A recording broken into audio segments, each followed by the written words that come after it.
நம்முடைய கர்த்தராகிய இயேசு கிறிஸ்துவின் இனிய நாமத்திலே அடியேன் உங்களை வாழ்த்துகிறேன். கிறிஸ்துவுக்குள் அருமையானவர்களே, தேவன் வானத்தையும் பூமியையும் சிருஷ்டித்தார். ஆதியிலே அவைகள் சிருஷ்டிக்கப்பட்டது. அதன் பின்னராக அவர் 6 நாட்கள் கொண்ட ஒரு கால அளவுக்குள்ளாக ஒவ்வொரு கிரியைகளாய் செய்து முடித்தார். அப்படி செய்து முடித்த அந்த கிரியைகளை கர்த்தர் ஆசீர்வதித்தார் என்று வேதம் சொல்லுகிறது. அவர் தான் சிருஷ்டித்த யாவையும் ஆசீர்வதித்தார். பின்னர் மனிதனை சிருஷ்டித்தார். அவனை ஆணும் பெண்ணுமாக சிருஷ்டித்தார் என்று வேதம் சாட்சியிடுகிறது. மனிதன் முதலாக சிருஷ்டிக்கப்பட்ட போது எப்படியாக மற்ற ஜீவராசிகள் எல்லாம் ஆணும் பெண்ணுமாக இரு பாலினத்திலே அவைகள் சிருஷ்டிக்கப்பட்டது போல மனிதனையும் ஆணும் பெண்ணுமாக அவர் சிருஷ்டித்தார். அப்படி சிருஷ்டித்த அந்த மனிதனை அவர் ஆசீர்வதித்தார். அப்படி ஆசீர்வதிக்கப்பட்ட அந்த மனிதன் இந்த பூமியிலே பலுகி பெருக ஆரம்பித்தான். அவர் ஆசீர்வதித்த எல்லா ஜீவராசிகளும் இந்த பூமியிலே பலுகி பெருக ஆரம்பித்தது. அவர் ஆசீர்வதித்த தாவரங்கள், அவர் ஆசீர்வதித்த பூண்டு, அவர் ஆசீர்வதித்த செடி கொடிகள், அவர் ஆசீர்வதித்த விருட்சங்கள், அவர் ஆசீர்வதித்த யாவும் பலுகி பெருக ஆரம்பித்தது. மச்சங்கள் அங்கே கடலிலே பெருகி அது நிரம்ப ஆரம்பித்தது. இப்படியாக அவர் தான் சிருஷ்டித்த யாவையும் ஆசீர்வதித்தார். அப்படி ஆசீர்வதித்து அவர் 7ஆம் நாள் ஓய்ந்திருந்தார் என்று வேதம் சாட்சியிடுகிறது. ஆதியாகமம் 2ஆம் அதிகாரம் 3வது வசனத்திலே நாம் பார்க்கிறோம். தேவன் தாம் சிருஷ்டித்து உண்டு பண்ணின தம்முடைய கிரியைகளை எல்லாம் முடித்த பின்பு அதிலே ஓய்ந்திருந்தபடியால் தேவன் 7ஆம் நாளை ஆசீர்வதித்து அதை பரிசுத்தமாக்கினார். தேவன் 7ஆம் நாளை ஆசீர்வதித்து அதை பரிசுத்தப்படுத்தினார் என்று சாட்சியிடப்பட்டிருக்கிறது. 7ஆம் நாள் அவரால் ஆசீர்வதிக்கப்பட்ட ஒரு நாளாயும் அவரால் பரிசுத்தப்படுத்தப்பட்ட ஒரு நாளாயும் சாட்சியிடப்பட்டிருக்கிறது. முன்னர் அவர் செய்த 6 நாட்களுடைய கிரியைகளிலும் இந்த பரிசுத்தமான கிரியைகள் சாட்சியிடப்படவில்லை. அவர் ஓய்ந்திருக்கும் போது இங்கே ஆசீர்வாதத்தையும் பரிசுத்தத்தையும் பெறக்கூடிய நாளாய் அந்த 7ஆம் நாள் சாட்சியிடப்பட்டிருக்கிறது. கிறிஸ்துவுக்குள் அருமையானவர்களே, இங்கே 6 நாளும் அவர் சிருஷ்டித்த யாவையும் ஆசீர்வதித்தார். 7ஆம் நாள் 2 தன்மைக்குள்ளாக ஆசீர்வாதத்தையும் பரிசுத்தத்தையும் காணக்கூடிய கிரியைகளுக்குள்ளாக வளருகிறது. அப்படி உயர்த்தப்பட்ட அந்த நிலைக்கு பின்னாக அவர் 8ஆம் நாளிலே ஆதாம் என்ற ஒரு மனிதனை சிருஷ்டித்தார். எப்படியாக அவர் 6ஆம் நாளிலே சிருஷ்டித்து ஆசீர்வாதத்தை மாத்திரம் பெற்றுக்கொண்ட ஜனமாக இருந்த ஜனங்களுக்குள்ளாக இருந்து ஆதாம் என்ற ஒரு மனிதனை தெரிந்தெடுத்து அவனை பரிசுத்தத்துக்கென்றும் அங்கே ஆசீர்வாதத்தை கட்டளையிட்டார். அங்கே பரிசுத்தத்துக்கென்று வேறு பிரிக்கக்கூடிய ஒரு நிலை. 6ஆம் நாளிலே சிருஷ்டிக்கப்பட்ட மனிதர்களும் தேவனால் ஆசீர்வதிக்கப்பட்ட ஜனங்கள். ஆனால் 8ஆம் நாளிலே அப்படி அவர் ஆசீர்வதித்த ஜனத்துக்குள்ளாக இருந்து தன்னுடைய பரிசுத்தத்துக்குள்ளாக பங்கடையும் பொருட்டு வேறு பிரிக்கக்கூடிய ஒரு மனிதனை ஏதேன் தோட்டத்துக்குள்ளாக சென்று குடியமர்த்துகிறார். கிறிஸ்துவுக்குள் அருமையானவர்களே, இங்கே பரிசுத்தத்துக்காக பிரித்தெடுக்கக்கூடிய ஒரு பிரித்தெடுத்தல். இந்த பிரிவினையானது தன்னுடைய பரிசுத்தத்திலே பங்கடையும் பொருட்டாக தான் சிருஷ்டித்து ஆசீர்வதித்த அந்த மனிதனுக்குள்ளாக இருந்து ஆதாமை வேறு பிரிக்கிறார்.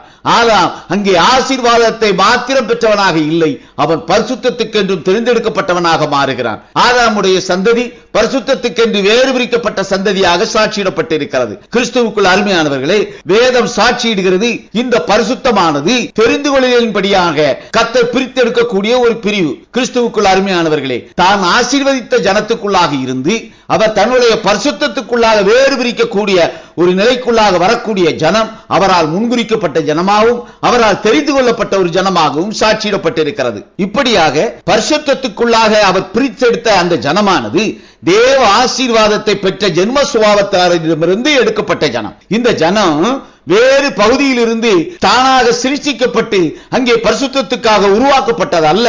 அவர் ஏற்கனவே 6ஆம் நாளிலே சிருஷ்டித்த அந்த மனிதனுக்குள்ளாக இருந்து தேவ ஆசீர்வாதத்தை பெற்ற அந்த மனிதனுக்குள்ளாக இருந்து பரிசுத்தத்துக்கென்று ஜென்ம சுவாதம் பெற்றிருந்த அந்த மனிதனை வேறு பிரிக்கக்கூடிய ஒரு சாட்சி. இதுவே வேதாகமம் ஜீவனுக்குரிய கிரியை என்று சாட்சியிடுகிறது. இந்த ஜீவனுக்குரிய கிரியையை தன்னிகத்தை யார் பெற்றிருக்கிறானோ அவன் இந்த பரிசுத்தத்துக்குள்ளாக கடந்து வர வேண்டும். 6ஆம் நாளிலே சிருஷ்டித்த அந்த ஜனமானது கர்த்தருடைய பரிசுத்தத்துக்குள்ளாக பிரவேசிக்க இயலாதிருக்கக்கூடிய ஒரு நிலை. அப்படி இயலாதிருக்கக்கூடிய அந்த நிலைக்குள்ளாக இருந்த அந்த ஜென்ம சுபாவத்தானை தன்னுடைய பரிசுத்தத்திலே பங்கடையும் பொருட்டாக அவர் அந்த ஜனத்தை தன்னுடைய சொந்த ஜனமாக வேறு பிரிக்கிறார். இஸ்ரவேல் அவருடைய சொந்த ஜனம் என்று வேதம் சாட்சியிடுகிறது. கிறிஸ்துவுக்குள் அருமையானவர்களே, அப்படி தன்னுடைய சொந்த ஜனமாக தன்னுடைய பரிசுத்தத்துக்குள்ளாக பங்கடையும் பொருட்டு வேறு பிரிக்கப்பட்டிருக்கிற அந்த ஜனத்துக்குள்ளாக கர்த்தர் தன்னுடைய பூரணப்பட்ட பரிசுத்தத்துக்குள்ளாக யார் யார் தங்களுடைய கிரியைகளிலே பூரணப்படுகிறார்களோ அவர்களை நித்திய ஜீவனுக்கு என்று வேறு பிரிக்கிறார். கிறிஸ்துவுக்குள்ள அருமையானவர்களே, இப்படியாக பரிசுத்தத்துக்குள்ளாக சிருஷ்டிக்கப்பட்ட ஜனமும் இரு தன்மையிலே வேறு பிரிக்கக்கூடிய ஒரு நிலை. இங்கே ஆதாம் வேறு பிரிக்கப்பட்டான். ஆதாமுடைய சந்ததி அங்கே வேறு பிரிக்கப்படுகிறது. அந்த ஆதாமுடைய சந்ததி கர்த்தருடைய ஜனமாகவும் கர்த்தருடைய பரிசுத்தத்துக்குள்ளாக பங்கடைய தெரிந்து கொள்ளப்பட்ட ஜனமாகவும் சாட்சியிடப்பட்டிருக்கிறது. அப்படி தெரிந்து கொள்ளப்பட்ட அந்த ஜனத்துக்குள்ளாக இருந்து தன்னுடைய கிரியைகளிலே அந்த பரிசுத்தத்திலே பூரணப்பட்டவர்களை அவர் நித்திய ஜீவனுக்கு என்று தன்னகத்தை சேர்த்துக் கொள்கிறவர் என்று வேதம் சாட்சியிடுகிறது. கிறிஸ்துவுக்குள்ள அருமையானவர்களே, ஆதாமுடைய சந்ததியிலே அங்கே ஆபிரகாம் பிரித்தெடுக்கப்பட்டார். ஆதியாகமம் 12ஆம் அதிகாரம் 2 மற்றும் 3 வசனங்களிலே நாம் பார்க்கிறோம். நான் உன்னை பெரிய ஜாதியாக்கி உன்னை ஆசீர்வதித்து உன் பேரை பெருமைப்படுத்துவேன். நீ ஆசீர்வாதமாய் இருப்பாய். உன்னை ஆசீர்வதிக்கிறவர்களை ஆசீர்வதிப்பேன். உன்னை சபிக்கிறவனை சபிப்பேன். பூமியுள்ள வம்சங்கள் எல்லாம் உனக்குள் ஆசீர்வதிக்கப்படும் என்றார். ஆபிரகாம் இங்கே ஆதாமுடைய சந்ததியில் இருந்தும் ஜென்மசுவாபமாக இருந்த 6ஆம் நாளிலே சிருஷ்டிக்கப்பட்ட ஜனங்களிலும் இருந்தும் வேறு பிரிக்கப்பட்டவனாக காணப்படுகிறார். இங்கே கர்த்தர் தன்னுடைய பரிசுத்தத்துக்காக ஆபிரகாமையும் ஆபிரகாமுடைய சந்ததியும் தேர்ந்தெடுக்கிறார். மற்ற ஜனங்கள் ஜென்மசுவாபத்துக்குரியவர்களாக தங்களுடைய கிரியையிலே பரிசுத்தம் என்ற நிலைக்குள்ளாக கடந்து வர இயலாத ஒரு நிலைக்குள்ளாக சாட்சியிடப்படுகிறார்கள். ஆபிரகாமுடைய சந்ததியிலே கர்த்தர் ஈசாக்கை தெரிந்து கொண்டார். கர்த்தர் ஈசாக்கை ஆசீர்வதித்தார். ஆதியாகமம் 25ஆம் அதிகாரம் 11வது வசனத்திலே நாம் பார்க்கிறோம். ஆபிரகாம் மரித்தபின் தேவன் அவன் குமாரனாகிய ஈசாக்கை ஆசீர்வதித்தார். லகாய் ரோயி என்னும் துறவுக்கு சமீபமாய் ஈசாக்கு குடியிருந்தான். இங்கே ஈசாக்கு பரிசுத்த ஜனமாக வேறு பிரிக்கப்பட்ட ஒரு நிலைக்குள்ளாக சாட்சியிடப்படுகிறார். ஆபிரகாம் ஆசீர்வாதத்தையும் பெற்றுக் கொள்கிறார். பரிசுத்தத்துக்குள்ளாக பிரவேசிக்கக்கூடிய அந்த கிரியைகளுக்குள்ளாகவும் அங்கே தெரிந்து கொள்ளப்பட்டவனாக காணப்படுகிறான். அப்படியான தன்மையிலே ஈசாக்கு சாட்சியிடப்படுகிறான். ஈசாக்கினுடைய சந்ததியிலே யாக்கோவும் அத்தகைய ஆசீர்வாதத்தை பெற்றவனாக காணப்படுகிறான். ஆதியாகமம் 35ஆம் அதிகாரம் 9வது வசனத்திலே நாம் பார்க்கிறோம். யாக்கோபு பதானாராமில் இருந்து வந்த பின்பு தேவன் அவனுக்கு மறுபடியும் தரிசனமாகி அவனை ஆசீர்வதித்து, இங்கே கர்த்தர் யாக்கோபை ஆசீர்வதித்தார். இந்த ஆசீர்வாதமானது யாக்கோபுக்கு போராடி பெற்ற ஆசீர்வாதமாக சாட்சியிடப்பட்டிருக்கிறது. இங்கே ஆபிரகாமும் ஈசாக்கும் தங்களுடைய கிரியைகளிலே போராடி அந்த ஆசீர்வாதத்தை பெற்றுக் கொள்ளவில்லை. ஆனால் யாக்கோபு போராடி அந்த ஆசீர்வாதத்தை பெற்றுக் கொள்கிறார். இங்கே ஆபிரகாம், ஈசாக்கு, யாக்கோபு இவர்கள் கர்த்தருடைய பரிசுத்தத்துக்குள்ளாக பிரவேசிக்கிற சந்ததியாக முற்பிதாக்களாக சாட்சியிடப்பட்டு வேறு பிரிக்கப்படுகிறார்கள். அவர்களுடைய நிலையிலிருந்து யாக்கோபினுடைய சந்ததி வேறு பிரிக்கப்படுகிறது. யாக்கோபினுடைய சந்ததி கர்த்தருடைய பரிசுத்தத்துக்குள்ளாக பிரவேசிக்கிற ஜனமாக வேறு பிரிக்கக்கூடிய ஒரு நிலை. ஆதியாகமம் 12ஆம் அதிகாரம் 3வது வசனத்திலே நாம் பார்க்கிறோம். உன்னை ஆசீர்வதிக்கிறவர்களை ஆசீர்வதிப்பேன். உன்னை சபிக்கிறவனை சபிப்பேன். பூமியுள்ள வம்சங்கள் எல்லாம் உனக்குள் ஆசீர்வதிக்கப்படும் என்றார். மற்ற எல்லா ஜனங்களை காட்டிலும் கர்த்தர் ஆபிரகாம், ஈசாக்கு ஆகியோருக்கு ஒரு விசேஷித்த ஒரு ஆசீர்வாதத்தை கட்டளையிட்டார். அந்த ஆசீர்வாதமானது ஆபிரகாம், ஈசாக்கு, யாக்கோபு இவர்களை யார் ஆசீர்வதிக்கிறார்களோ அவர்கள் ஆசீர்வதிக்கப்பட்ட ஜனமாக காணப்பட்டார்கள். அவர்களை யார் சபிக்கிறார்களோ அவர்கள் சபிக்கப்பட்ட ஜனமாக சாட்சியிடப்படுகிறார்கள். இப்படியான ஒரு விசேஷித்த ஆசீர்வாதத்தையும் கிருபையையும் தங்களுக்குள்ளாக ஆபிரகாம், ஈசாக்கு, யாக்கோபு என்பவர்கள் பெற்றுக்கொண்டார்களாக வேதம் சாட்சியிடுகிறது. கிறிஸ்துவுக்குள்ள அருமையானவர்களே, அதன் பின்னர் இஸ்ரவேலர்கள் பரிசுத்தத்துக்கென்று தெரிந்தெடுக்கப்பட்ட ஜனமாக மாற்றப்படுகிறார்கள். பரிசுத்தத்துக்கென்று அவர்கள் வேறு பிரிக்கப்படுகிறார்கள். இஸ்ரவேலர்கள் தன்னுடைய ஜனம் என்று கர்த்தர் சாட்சி கொடுக்கிறார். ஒரு பலத்த ஆசீர்வாதத்தை இஸ்ரவேலர்களுக்கு கர்த்தர் கட்டளையிட்டார். இஸ்ரவேலர்களுக்கு கொடுக்கப்பட்ட ஆசீர்வாதம் அங்கே மோசேயை கொண்டு கொடுக்கப்பட்ட ஆசீர்வாதமாயும் இஸ்ரவேலருக்குள்ளாக இருந்து பிரித்தெடுக்கப்பட்ட ஆசாரியர்கள் மூலமாக கொடுக்கப்படுகிற ஆசீர்வாதமாகவும் சாட்சியிடப்படுகிறது. யாத்ராகமம் 39ஆம் அதிகாரம் 43வது வசனத்திலே நாம் பார்க்கிறோம். மோசே அந்த வேலைகளை எல்லாம் பார்த்தான். கர்த்தர் கற்பித்தபடியே அதை செய்திருந்தார்கள். மோசே அவர்களை ஆசீர்வதித்தான். மோசே ஜனங்களை ஆசீர்வதித்தார் என்று, மோசே ஜனங்களை பரிசுத்தப்படுத்தினார் என்று யாத்ராகமம் 19ஆம் அதிகாரம் 14வது வசனம் சாட்சியிடுகிறது. மோசே மலையிலிருந்து இறங்கி ஜனங்களிடத்தில் வந்து அவர்களை பரிசுத்தப்படுத்தினார். அவர்கள் தங்கள் வஸ்திரங்களை தோய்த்தார்கள். அவர் மலையில் இருந்து கற்பனைகளை பெற்று இறங்கி வந்த பின் ஜனங்களை பரிசுத்தப்படுத்தக்கூடிய ஒரு நிலைக்குள்ளாக அங்கே உயர்த்தப்படுகிறார். அவனுக்குள்ளாக தான் பெற்றிருக்கக்கூடிய பரிசுத்தத்தை தேவ சமூகத்திலே சீனாய் மலையிலே அக்கினி ஸ்தம்பமாய் இறங்கினவர் மத்தியில் இருந்து பெற்றுக்கொண்ட அந்த பரிசுத்தத்தை தன்னுடைய ஜனங்களுக்கு அங்கே பரிசுத்தப்படுத்தக்கூடிய ஒரு நிலை. மோசே ஆசீர்வதித்து பரிசுத்தப்படுத்தின அந்த ஜனம் இஸ்ரவேலர்கள் என்று சாட்சியிடப்படுகிறார்கள். அங்கே பிரமாணம் மோசேயின் மூலம் கொடுக்கப்பட்டபடியினால் ஆசீர்வாதத்தையும் பரிசுத்தத்தையும் மோசேயை கொடுக்கக்கூடிய ஒரு நிலைக்குள்ளாக உயர்த்தப்படுகிறார். பிரமாணம் மோசேயின் மூலமாக கர்த்தர் கொடுத்திருக்கிற பிரமாணம். அவன் தூதனாக சாட்சியிடப்படுகிறான். அந்த தூதன் ஆசீர்வதிக்கவும் பரிசுத்தப்படுத்தவும் அதிகாரம் பெற்றவனாக சாட்சியிடப்பட்டிருக்கிறான். அந்த அதிகாரத்தை பெற்றிருந்த அந்த தூதன் இஸ்ரவேலர்களை அந்த ஆசீர்வதித்தான். அந்த அதிகாரத்தை பெற்றிருந்த அந்த தூதன் இஸ்ரவேலர்களை பரிசுத்தப்படுத்தினான். யார் அங்கே மோசேயின் பிரமாணத்தின் மூலம் பரிசுத்தப்படுத்தப்பட்டார்களோ அவர்கள் தங்களுடைய பரிசுத்தத்திலே பூரணப்பட்டவர்களாக காணப்பட்டார்கள். கிறிஸ்துவுக்குள் அருமையானவர்களே, மோசேக்கு பின்னர் லேவியின் கோத்திரத்தாகிய ஆசாரியர்களை கொண்டு அங்கே கர்த்தர் ஆசீர்வாதத்தை கட்டளையிட்டார். உபாகமம் 10 அதிகாரம் 8வது வசனத்திலே நாம் பார்க்கிறோம். அக்காலத்திலே கர்த்தருடைய உடன்படிக்கை பெட்டியை சுமப்பதற்கும் இந்நாள் வரைக்கும் நடந்து வருகிறது போல கர்த்தருடைய சந்நிதியிலே நின்று அவருக்கு ஆராதனை செய்வதற்கும் அவர் நாமத்தை கொண்டு ஆசீர்வதிப்பதற்கும் கர்த்தர் லேவியின் கோத்திரத்தை பிரித்தெடுத்தார். அங்கே நாமத்தை கொண்டு ஆசீர்வதிக்க லேவியின் கோத்திரத்தை கர்த்தர் பிரித்தெடுத்தார் என்று சாட்சியிடப்பட்டிருக்கிறது. இஸ்ரவேலருக்குள்ளாக கொடுக்கப்பட்ட இந்த ஆசீர்வாதமானது கர்த்தருடைய நாமத்தை கொண்டு ஆசீர்வதிக்கப்பட்ட ஆசீர்வாதமாக காணப்பட்டது.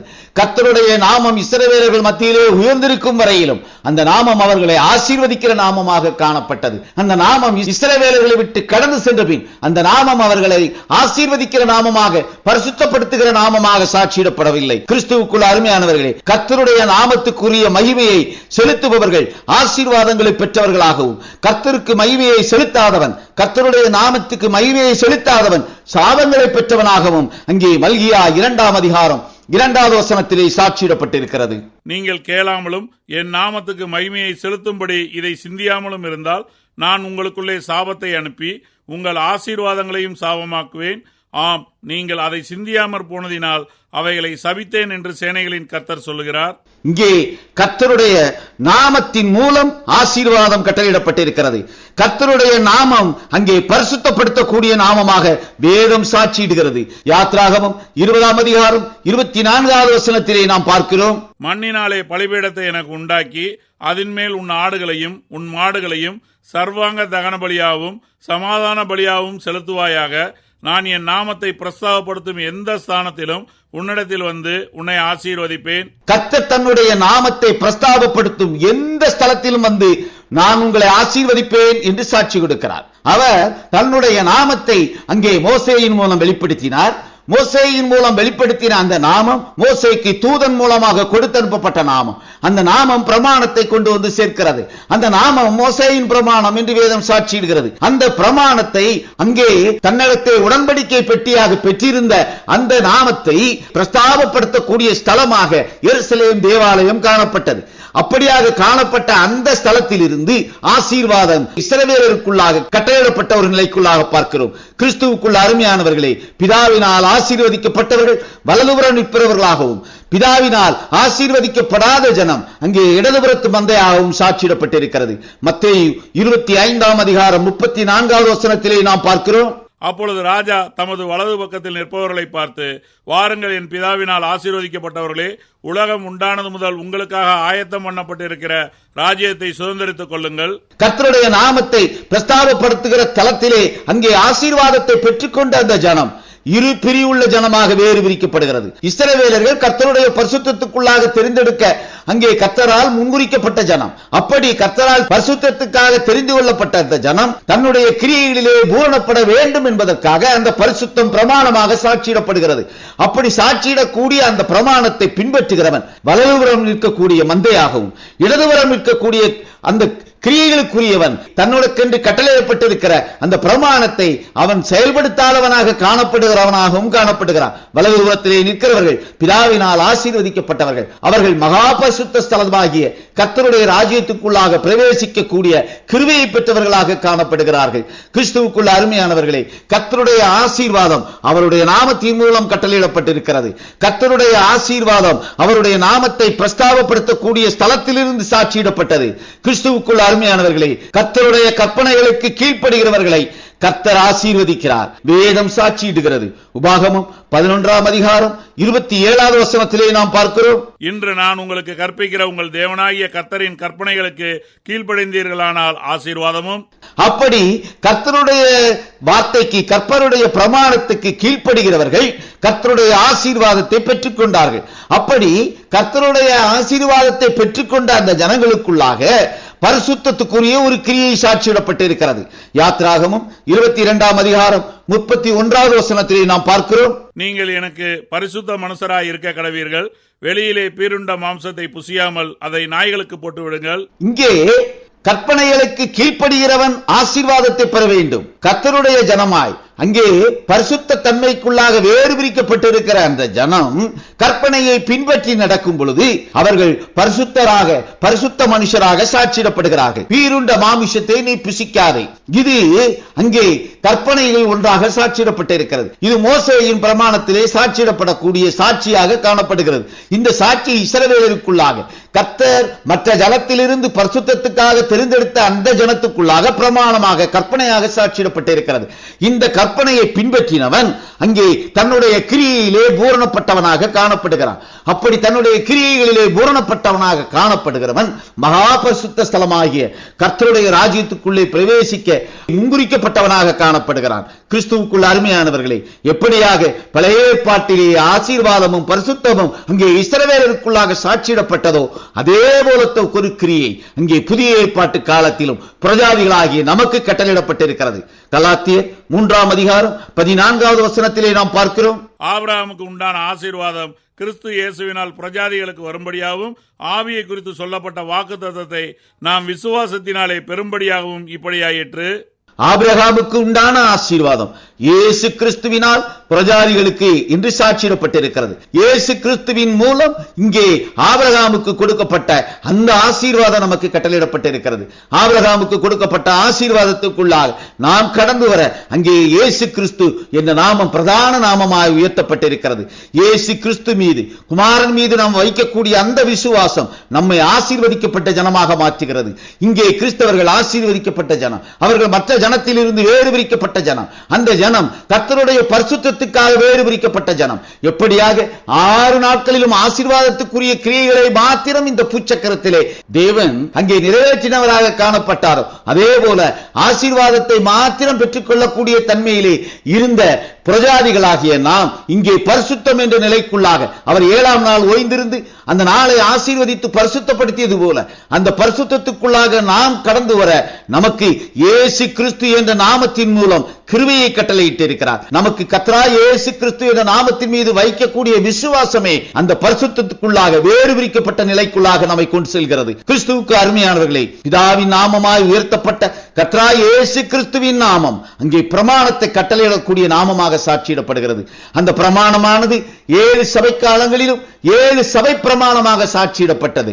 அந்த பிரமாணம் அங்கே பரிசுத்தமாக்கப்பட்ட கிறிஸ்தவர்களுக்குள்ளாக இருந்து அங்கே மகா பரிசுத்த ஸ்தலத்துக்குள்ளாக பிரவேசிக்க கிருபையை பெற்றவர்களை வேறு பிரிக்கக்கூடிய பிரமாணமாக சாட்சியிடப்பட்டது. கிறிஸ்துவுக்குள் அருமையானவர்களே, நாமும் மாறும் பொழுது பிரமாணமும் மாற்றியமைக்கப்படுகிறது. பழைய ஏற்பாட்டு பிரமாணம் யெகோவா என்ற நாமத்திலே கட்டளையிடப்பட்ட பிரமாணம். அந்த பிரமாணம் இஸ்ரவேலருக்குள்ளாக கட்டளையிடப்பட்ட பிரமாணம். இஸ்ரவேலருக்குள்ளாக கட்டளையிடப்பட்ட அந்த பிரமாணமும் நாமமும் அங்கே மாற்றியமைக்கப்பட்ட ஒரு நிலைக்குள்ளாக பிரஜாதிகளுக்குள்ளாக கடந்து வருகிறது. பிரஜாதிகளுக்குள்ளாக வரும் பொழுது அங்கே உயர்த்தப்பட்டிருக்கிற நாமம் கர்த்தராகிய இயேசு கிறிஸ்து என்ற நாமம். அந்த நாமத்தின் மூலம் பிரஜாதிகளாகிய நாம் பரிசுத்தத்துக்குள்ளாக பிரவேசிக்க நமக்கு கர்த்தர் கிருபையை கட்டளையிட்டிருக்கிறார். ஆசீர்வாதத்தை பெற்றுக்கொள்ள கிறிஸ்தவர்களாகிய நமக்கு கர்த்தர் அந்த நாமத்தை உயர்த்தி கொடுத்திருக்கிறார். நமக்காக கட்டளையிடப்பட்டிருக்கிற நாமம் அங்கே பிதாவின் நாமமாய் உயர்த்தப்பட்டிருக்கக்கூடிய ஒரு நிலை. லூக்கா எழுதின சுவிசேஷம் 6ஆம் அதிகாரம் 28வது வசனத்தை நாம் பார்க்கிறோம். உங்களை சபிக்கிறவர்களை ஆசீர்வதியுங்கள், உங்களை நிந்திக்கிறவர்களுக்காக ஜெபம் பண்ணுங்கள். உங்களை சபிக்கிறவர்களை ஆசீர்வதியுங்கள் என்று சாட்சியிடப்பட்டிருக்கிறது. இங்கே ஆபிரகாம், ஈசாக்கு, யாக்கோபு இவர்களுக்கு கொடுக்கப்பட்ட அந்த ஆசீர்வாதமானது உங்களை ஆசீர்வதிக்கிறவர்களை நான் ஆசீர்வதிப்பேன், உங்களை சபிக்கிறவர்களை நான் சபிப்பேன் என்று சாட்சியிட்ட வார்த்தையாக சாட்சியிடப்பட்டிருக்கிறது. ஆனால் இங்கே நாமம் மாற்றியமைக்கப்பட்டிருக்கிறது. இங்கே நாமம் மாற்றியமைக்கப்பட்டு கர்த்தராகிய இயேசு கிறிஸ்து என்ற நாமம் பிதாவின் நாமமாக உயர்த்தப்பட்ட பின் இங்கே கொடுக்கப்பட்ட கூடிய இந்த ஆசீர்வாதத்தை பெற்றுக்கொள்ளக்கூடிய இந்த கிரியையானது சபிக்கிறவர்களையும் ஆசீர்வதிக்கக்கூடிய ஒரு நிலை. இங்கே நியாயப்பிரமாணம் சாட்சியிட்டது இங்கே உங்களை சபிக்கிறவர்களை நான் சபிப்பேன் என்று. ஆனால் இங்கே கிருபை பிரமாணமாக பிரமாணம் மாற்றியமைக்கப்பட்ட போது நீங்கள் உங்களை சபிக்கிறவர்களையும் நீங்கள் ஆசீர்வதியுங்கள் என்பதே பிரமாணமாக சாட்சியிடப்பட்டிருக்கிறது.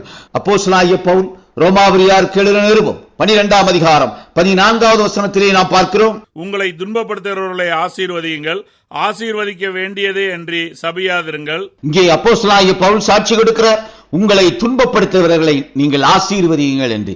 இங்கே பிரமாணம் மாறும் பொழுது சாபத்துக்கு சாபம் அல்ல, சாபத்துக்கு ஆசீர்வாதம் சட்டளிடப்பட்டிருக்கிறது. இங்கே நாமம் மாறும் பொழுது, பிரமாணம் கிருபை பிரமாணமாக சாட்சியிடப்படும் பொழுது, சபிக்கிறவர்களை ஆசீர்வதிக்கக்கூடிய கிரியைகளுக்குள்ளாக இந்த பரிசுத்த ஜனம் கடந்து வர வேண்டும் என்று வேதம் சாட்சி கொடுக்கிறது. கிறிஸ்துவுக்குள் அருமையானவர்களே, பழைய ஏற்பாட்டு காலத்திலே அவர் தெரிந்தெடுத்த இடம் அவர் தன்னுடைய நாமத்தை விளங்கச் செய்கிற ஸ்தலமாக சாட்சியிடப்பட்டது. இங்கே மோசேக்கு சாட்சி கொடுத்த அந்த ஸ்தலத்திலே கர்த்தர் நீ நிற்கிற இடம் பரிசுத்த பூமி என்று சாட்சி கொடுக்கிறார். யாத்திராகமம் 3ஆம் அதிகாரம் 5வது வசனத்திலே நாம் பார்க்கிறோம், அப்பொழுது அவர், இங்கே கிட்டி சேராயாக, உன் கால்களில் இருக்கிற பாதரட்சியை கலற்றி போடு, நீ நிற்கிற இடம் பரிசுத்த பூமி என்றார். இங்கே பழைய ஏற்பாடு ஸ்தலத்துக்கு முக்கியத்துவம் கொடுக்கக்கூடிய ஒரு கிரியையாக சாட்சியிடப்படுகிறது. கிறிஸ்துவுக்குள் அருமையானவர்களே, நான் வாசம் பண்ண எனக்கு ஒரு பரிசுத்த ஸ்தலத்தை உண்டாக்குவாயாக என்று மோசேக்கு கர்த்தர் கட்டளையிடுகிறார். யாத்திராகமம் 25ஆம் அதிகாரம் 8வது வசனத்திலே இந்த கட்டளையானது சாட்சியிடப்பட்டிருக்கிறது. அவர்கள் நடுவிலே நான் வாசம் பண்ண எனக்கு ஒரு பரிசுத்த ஸ்தலத்தை உண்டாக்குவார்களாக. கிறிஸ்துவுக்குள் அருமையானவர்களே, இஸ்ரவேல் அவருடைய பரிசுத்த ஜனம். அந்த பரிசுத்த ஜனத்துக்குள்ளாக அவர் தான் வாசம் பண்ணுவதற்காக அங்கே அந்த பரிசுத்த ஜனத்துக்குள்ளாக தனக்கென்று ஒரு பரிசுத்த ஸ்தலத்தை அங்கே கட்டளையிட்டு அதை தன்னுடைய ஜனங்களுக்கு செயல்படுத்துமாறு கூறுகிறார். அப்படி பரிசுத்த ஸ்தலமாக அங்கே தேர்ந்தெடுக்கப்பட்ட அந்த ஸ்தலத்துக்குள்ளாக மகா பரிசுத்த ஸ்தலம் என்று வேறு பிரிக்கக்கூடிய ஒரு நிலை, அந்த மகா பரிசுத்த ஸ்தலத்துக்குள்ளாக ஆசாரியர் மாத்திரம் பிரவேசிக்கக்கூடிய ஒரு கிரியை சாட்சியிடப்பட்டிருக்கிறது. ஏனென்றால் பரிசுத்த ஸ்தலத்துக்குள்ளாக நுழையக்கூடிய பரிசுத்த ஜனங்களை ஆசீர்வதிக்க அந்த ஆசாரியனுக்கு அதிகாரம் கொடுக்கப்பட்டிருக்கிறது. ஆசாரியன் பரிசுத்த ஸ்தலத்துக்குள்ளாக பிரவேசிக்கிற ஜனங்களை ஆசீர்வதிக்கக்கூடிய கிருபையை பெற்றவனாக சாட்சியிடப்படுகிறார். கிறிஸ்துவுக்குள் அருமையானவர்களே, பழைய ஏற்பாட்டு காலத்திலே அங்கே பரிசுத்த ஸ்தலத்திலே பரிசுத்தப்படுத்தக்கூடிய அந்த தன்மையானது 3 தன்மையிலே சாட்சியிடப்பட்டிருக்கிறது. பலிபீடம் அது பரிசுத்தப்படுத்தப்பட்ட பலிபீடமாக காணப்பட்டது. செலுத்தக்கூடிய அந்த பலியானது பரிசுத்தமுள்ளதாக இருக்க வேண்டும் என்று சாட்சியிடப்பட்டிருக்கிறது. மற்றொன்று, பலி செலுத்துகிறவன் தனக்குள்ளாக பரிசுத்தமுள்ளவனாக சாட்சியிடப்படுகிறான். கிறிஸ்துவுக்குள் அருமையானவர்களே, அவன் உடுக்கக்கூடிய வஸ்திரமும் பரிசுத்த வஸ்திரம் என்று வேதம் சாட்சி கொடுக்கிறது. யாத்திராகமம் 28ஆம் அதிகாரம் 2வது வசனத்திலே நாம் பார்க்கிறோம், உன் சகோதரனாகிய ஆரோனுக்கு மகிமையும் அலங்காரமுமாய் இருக்க பொருட்டு பரிசுத்த வஸ்திரங்களை உண்டு பண்ணுவாயாக. ஆரோனுக்கு பரிசுத்த வஸ்திரங்களை உண்டு பண்ணுவாயாக. அவரால் தெரிந்தெடுக்கப்பட்ட பரிசுத்தப்படுத்திய அந்த ஸ்தலத்திலே பலி செலுத்துவதற்காக அங்கே நியமிக்கப்பட்டிருக்கிற ஒரு பீடம், அந்த பீடத்திலே பலி செலுத்தக்கூடிய ஒரு நிலை. அப்படி பலி செலுத்தக்கூடிய அந்த பலிபீடமானது பரிசுத்தப்படுத்தப்பட்ட பீடமாக காணப்படுகிறது. அந்த பரிசுத்த பீடத்திலே பரிசுத்தப்படுத்தப்பட்டவைகள் பலியிடப்பட வேண்டும். அப்படி பரிசுத்தப்படுத்தப்பட்டவைகளை பலி செலுத்துபவனும் அங்கே பரிசுத்தப்படுத்தப்பட்டவனாக காணப்படுகிறான். இங்கே அப்படி பரிசுத்தப்படுத்தப்பட்டவன் தனக்கென்று பரிசுத்த வஸ்திரத்தை அணிந்து கொண்டவனாக அந்த பலிபீடத்திலே பலி செலுத்துகிறவனாக காணப்பட வேண்டும். கிறிஸ்துவுக்குள் அருமையானவர்களே, ஆசாரிய ஊழியம் செய்யும்படி அவர்களை பரிசுத்தப்படுத்த அந்த வஸ்திரம் அவனுக்கும் அவன் குமாரருக்கும் கட்டளையிடப்பட்ட ஒரு பிரமாணமாக காணப்பட்டது. இந்த பரிசுத்த வஸ்திரமானது பரிசுத்த ஸ்தலத்துக்குள்ளாக சென்று பலி செலுத்தக்கூடிய ஆசாரியனானவன் அங்கே தான் அணிய வேண்டிய ஒரு வஸ்திரமாக பிரமாணம் சாட்சியிடுகிறது. கிறிஸ்துவுக்குள் அருமையானவர்களே, நம்முடைய தேவன் பழைய ஏற்பாட்டு காலத்திலே அங்கே தேவனாகிய கர்த்தராக தன்னுடைய கிரியைகளை சாட்சியிட்டு ஆரம்பித்தவர். யெகோவா என்ற நாமத்திலே பிரமாணமாக தன்னுடைய கிரியைகளை சாட்சியிட்டார், தன்னுடைய பிரமாணத்தை சாட்சியிட்டார். இங்கே புதிய ஏற்பாடு சபை பிரமாணத்தை கொண்ட ஏற்பாடாக சாட்சியிடப்பட்டிருக்கிறது. இந்த சபை பிரமாணத்தை அங்கே உருவாக்கினவர் அந்த சபைக்குள்ளாக ஒரு ஆசீர்வாதத்தை கட்டளையிடுகிறார். கர்த்தருடைய வார்த்தையை நாமத்தை ஏற்றுக்கொண்டவன் அந்த சபைக்குள்ளாக பிரவேசிக்கிறான். அவன் கர்த்தரால் ஆசீர்வதிக்கப்பட்ட ஜனம்.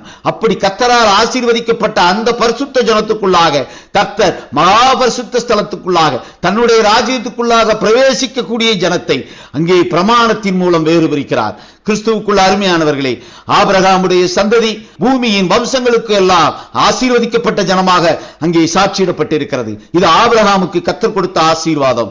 ஆபிரகாமின் மூலம் அங்கே பூமியில் உள்ள வம்சங்களுக்கு கொடுக்கப்பட்டிருக்கிற ஆசீர்வாதம். ஆதியாகமம் 12ஆம் அதிகாரம் 3வது வசனத்திலே நாம் இதை குறித்து பார்க்கிறோம். உன்னை ஆசீர்வதிக்கிறவர்களை ஆசீர்வதிப்பேன், உன்னை சபிக்கிறவனை சபிப்பேன், பூமியில் வம்சங்கள் எல்லாம் உனக்கு ஆசீர்வதிக்கப்படும் என்றார். ஆபிரகாமுடைய சந்ததிக்குள்ளாக கொடுக்கக்கூடிய அந்த ஆசீர்வாதம் அங்கே பரிசுத்தப்படுத்தக்கூடிய ஆசீர்வாதம்.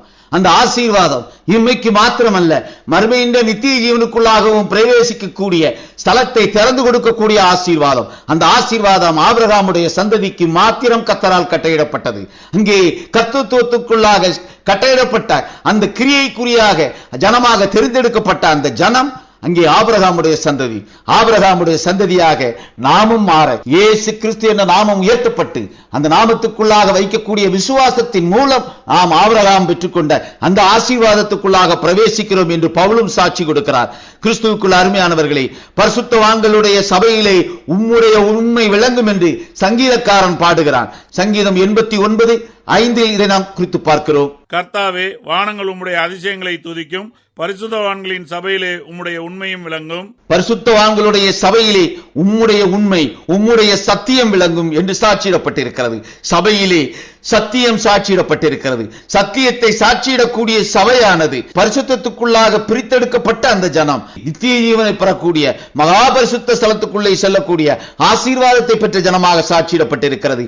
எபிரேயர் 10:19 சாட்சியிடப்பட்டிருக்கிறது. ஆகையால் சகோதரரே, நாம் பரிசுத்த ஸ்தலத்தில் பிரவேசிப்பதற்கு இயேசுவானவர் தமது மாம்சமாகிய திரையின் வழியாய் புதிதும் ஜீவனுமான மார்க்கத்தை நமக்கு உண்டு பண்ணினபடியால் நாம் ஆசீர்வதிக்கப்பட்ட ஜனம், நாம் 6ஆம் நாளிலே சிருஷ்டிக்கப்பட்ட அந்த சிருஷ்டிப்புக்குள்ளாக உருவான ஜனம்.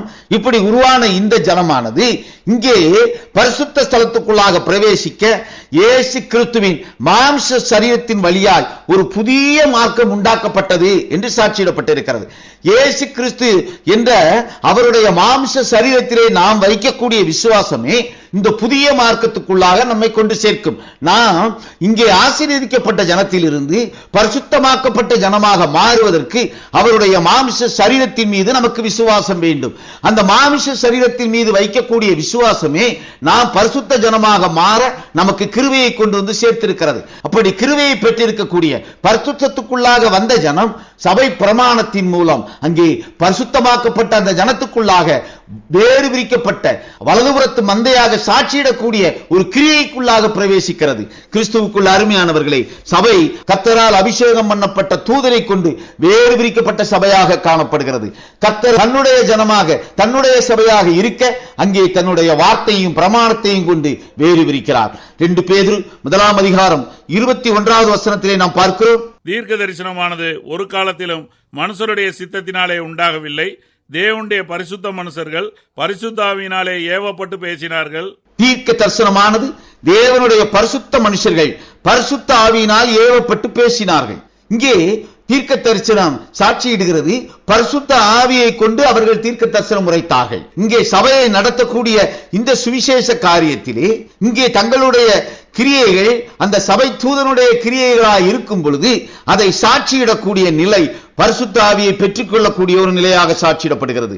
கிறிஸ்துவுக்குள் அருமையானவர்களே, பரிசுத்த ஆவியை பெற்றுக்கொண்ட பரிசுத்த மனுஷன் அங்கே தீர்க்க தரிசனம் உரைக்கப்பட்ட அந்த தீர்க்க தரிசன வார்த்தை அது நிறைவேறும் போது அடையாளம் காண்கிறவனாக சாட்சியிடப்படுகிறான். கிறிஸ்துவுக்குள் அருமையானவர்களே, இங்கே பரிசுத்த ஆவி சாட்சி கொடுக்கிறது.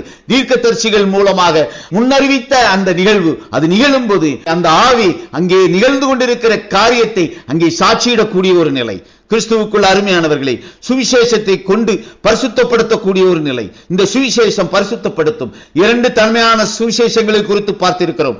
ஒன்று பொதுவான சுவிசேஷம், மற்றொன்று ராஜ்யத்தின் சுவிசேஷம். முதலாவது சுவிசேஷம் பரிசுத்தத்துக்குள்ளாக பிரவேசிக்க அங்கே சாட்சியிடுகிற சுவிசேஷம். 2வது சுவிசேஷம் பரிசுத்தப்படுத்தப்பட்ட ஜனத்துக்குள்ளாக இருந்து நித்திய ஜீவனுக்காக வேறு விரிக்க அங்கே கட்டளையிட்டிருக்கிற சுவிசேஷம். இந்த ராஜ்யத்தின் சுவிசேஷமானது பரிசுத்த ஜனத்துக்குள்ளாக மாத்திரம் கட்டளையிடப்பட்டிருக்கிற சுவிசேஷமாக சாட்சியிடப்பட்டிருக்கிறது. மோசேயின் பிரமாணம் சாட்சியிடுகிறது. இஸ்ரவேலே கேள் என்று இஸ்ரவேலருக்குள்ளாக மாத்திரமே அந்த பிரமாணம் அன்று சாட்சியிடப்பட்டது. அங்கே இஸ்ரவேலர் அல்லாதபடிக்கு புறம்பே இருக்கிறவனுக்கு அந்த பிரமாணம் அங்கே சாட்சியிடப்படவில்லை. ஏனென்றால் இஸ்ரவேல் பரிசுத்தப்படுத்தப்பட்ட ஜனம். அந்த பரிசுத்தப்படுத்தப்பட்ட ஜனத்துக்கு அந்த பரிசுத்த கற்பனையானது சாட்சியிடப்பட்டிருக்கிறது. கிறிஸ்துவுக்குள் அருமையானவர்களே, பரிசுத்த ஆவியினால் சுவிசேஷத்தை பிரசங்கித்தவர்கள் என்று பேதுருவும் சாட்சி கொடுக்கிறார். 1 பேதுரு 1:12 நாம் இதை குறித்து பார்க்கிறோம். தங்கள் நிமித்தமல்ல, நமது நிமித்தமே இவைகளை தெரிவித்தார்கள் என்று அவர்களுக்கு வெளியாக்கப்பட்டது. பரலோகத்திலிருந்து அனுப்பப்பட்ட பரிசுத்த ஆவியினாலே உங்களுக்கு சுவிசேஷத்தை பிரசங்கித்தவர்களை கொண்டு இவைகள் இப்பொழுது உங்களுக்கு அறிவிக்கப்பட்டு வருகிறது. இவைகளை உற்று பார்க்க தேவதூதரும் ஆசையாய் இருக்கிறார்கள். மேலும் எபேசியர் 1 வசனத்திலே நாம் பார்க்கிறோம், நீங்களும் உங்கள் ரட்சிப்பின் சுவிசேஷமாகிய சத்திய வசனத்தை கேட்டு விசுவாசிகளான போது வாக்குத்தத்தம் பண்ணப்பட்ட பரிசுத்த ஆவியால் அவருக்குள் முத்திரை போடப்பட்டீர்கள். ரட்சிப்பின் சுவிசேஷத்தை விசுவாசித்த போது பரிசுத்த ஆவியை பெற்றுக் கொண்டார்கள் என்று சாட்சியிடப்பட்டிருக்கிறது. சுவிசேஷம் இங்கே பரிசுத்த ஆவியை கொண்டு சாட்சியிடுகிற ஒரு சுவிசேஷம். இந்த பரிசுத்த ஆவியை கொண்டு சாட்சியிடக்கூடிய இந்த சுவிசேஷமானது பிதாவினிடத்தில் இருந்து அனுப்பப்பட்ட அந்த பிரமாணத்தை சாட்சியிடுகிற சுவிசேஷமாக சாட்சியிடப்படுகிறது. இந்த சுவிசேஷமானது பரிசுத்த ஆவியை பெற்றுக் கொடுக்கக்கூடிய ஒரு சுவிசேஷம். பரிசுத்த ஆவி மீட்கப்படும் நாளுக்கு என்று கட்டளையிடப்பட்டிருக்கிற முத்திரை என்று வேதம் சாட்சி கொடுக்கிறது. கிறிஸ்துவுக்குள் அருமையானவர்களே, பரிசுத்தமாக்கப்பட்ட இந்த ஜனத்துக்குள்ளாக இந்த ரட்சிப்பின் சுவிசேஷம் சாட்சியிடப்பட்டு அந்த ரட்சிப்பின் சுவிசேஷத்தை ஏற்றுக்கொண்டவன் பரிசுத்த ஆவியை பெற்றுக் கொண்டவனாக சாட்சியிடப்படுகிறான். அப்படி பரிசுத்த ஆவியை பெற்றுக் கொண்டவன் மகா பரிசுத்த ஸ்தலமாகிய கர்த்தருடைய ராஜ்யத்துக்குள்ளாக பிரவேசிக்கக்கூடிய கிருபையை பெற்றவனாக சாட்சியிடப்படுகிறார். கிறிஸ்துவுக்குள் அருமையானவர்களே, நீதிமான்களின் பரிசுத்தம் அங்கே சால்வையை அணியக்கூடிய நிலை என்று வேதம் சாட்சியிடுகிறதை நாம் பார்த்தோம். கிறிஸ்துவுக்குள் அருமையானவர்களே, வெளிப்படுத்தின விசேஷம் 19 வசனத்திலே நாம் பார்க்கிறோம், சுத்தமும் பிரகாசமான மெல்லிய வஸ்திரம் தரித்துக் கொள்ளும்படி அவளுக்கு அளிக்கப்பட்டது. அந்த மெல்லிய வஸ்திரம் பரிசுத்தவான்களுடைய நீதிகளே. மெல்லிய வஸ்திரம் பரிசுத்தவான்களின் நீதி என்று சாட்சியிடப்பட்டிருக்கிறது. இங்கே இயேசு கிறிஸ்துவினுடைய ரகசிய வருகைக்கு முன்பாக கர்த்தர் பரிசுத்தப்படுத்தக்கூடிய ஒரு வஸ்திரத்தை சாட்சி கொடுக்கிறார். அந்த வஸ்திரமானது மணவாட்டியின் பரிசுத்தத்தை சாட்சியிடக்கூடிய சாட்சியாக காணப்படுகிறது. மணவாட்டி மகா பரிசுத்த ஸ்தலமாகி அவருடைய ராஜ்யத்துக்குள்ளாக பிரவேசிக்க அவரால் முன்குறிக்கப்பட்ட ஜனமாக சாட்சியிடப்பட்டிருக்கிறது. அப்படி முன்குறிக்கப்பட்ட அந்த ஜனம் தங்களிடத்திலே மெல்லிய வஸ்திரமாகிய பரிசுத்தவான்களுடைய நீதியை தாங்கள் பெற்றவர்களாக சாட்சியிடப்படுகிறார்கள். அப்படியான ஒரு பரிசுத்தத்துக்குள்ளாக தங்களுடைய நிலையை உயர்த்தக்கூடியவர்கள் இயேசு கிறிஸ்துவுடைய ரகசிய வருகைக்கென்று அங்கு அவர் கட்டளையிட்டிருக்கிற பிரமாணத்தை சாட்சியிடும் பொழுது அந்த சாட்சியை அங்கீகரிக்கிறவர்களாக காணப்படுவார்கள். கிறிஸ்துவுக்குள் அருமையானவர்களே, மணவாட்டி அங்கே வேறு விரிக்கக்கூடிய நிலை. மணவாட்டி ஒரு புதிய பிரமாணத்தின் மூலம் அங்கே வேறு விரிக்கப்படுகிறாள். எப்படியாக ஒவ்வொரு சபை காலத்திலும் தூதன் மூலமாக பிரமாணம் சாட்சியிடப்பட்டு அந்த பிரமாணம் பரிசுத்த ஜனத்துக்குள்ளாக இருந்து அங்கே அவருடைய ஜனத்தை வலதுபுறத்து மந்தையாக வேறு விரித்தது போல இந்த கடைசி ஏற்பாட்டிலும் பரிசுத்த ஜனமாகிய கிறிஸ்தவர்களுக்குள்ளாக கர்த்தர் தன்னுடைய வருகைக்கென்று தெரிந்தெடுக்கக்கூடிய அந்த ஜனத்தை வேறு விரிக்க ஒரு பிரமாணத்தை அனுப்புகிறார். அந்த பிரமாணம் அவருடைய தூதன் மூலமாக சாட்சியிடப்படும். அந்த பிரமாணத்தை ஏற்றுக்கொண்டவன், அந்த பிரமாணத்தை அங்கீகரித்தவன் அவருடைய ராஜ்யத்துக்குள்ளாக பிரவேசிக்க, அவருடைய ஆளுமைக்குள்ளாக பிரவேசிக்க கிருபையை பெற்ற ஜனமாக சாட்சியிடப்படுகிறது. அப்படி கிருபையை பெற்றிருக்கக்கூடிய அந்த ஜனம் மணவாட்டி என்று சாட்சியிடப்படுகிறார். அந்த மணவாட்டி அந்த பரிசுத்தவான்களுடைய நீதிக்குரிய வஸ்திரத்தை தன்னகத்தை அணிந்தவளாக காணப்படுகிறார். அப்படி அணிந்து கொள்ளக்கூடிய ஒரு நிலையை கர்த்தர் தன்னுடைய மணவாட்டிக்கு தந்தவளை உயர்த்தியிருக்கிறார்.